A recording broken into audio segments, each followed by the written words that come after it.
Okay, for the first kita nak keluarkan hari ni, kita akan keluarkan 20 gram ya. Untuk 20 gram kita klik dekat sini. Okay, kita klik and then kita buat pengeluaran untuk 20 gram sebanyak RM12,875. Kita melalui gap withdraw. Okay, kita scan.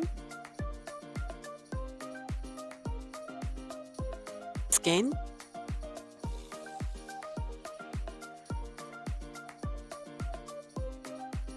TAC.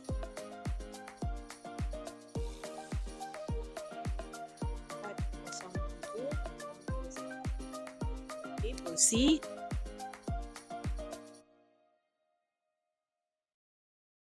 Kemudian kita masukkan pula kod di ATM untuk enter withdrawal code 748583. Okey.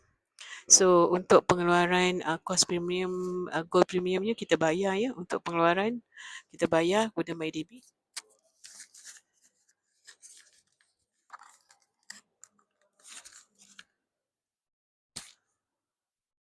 RM5. Okey, approve.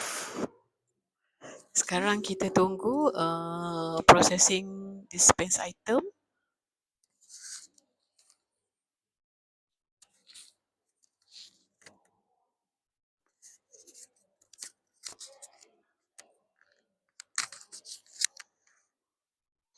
Okey, dah keluar dah.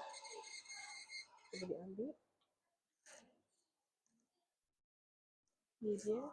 Thank you for your purchase. Okey. Kita buka. Ya, last time kita keluarkan 10 gram. This time adalah 20 gram. Kita tengok dia bagi dalam bentuk loose ya. Dalam bentuk kapsul. Yang ini 20 gram berat lagi daripada yang last time ya. 10 gram. Okey.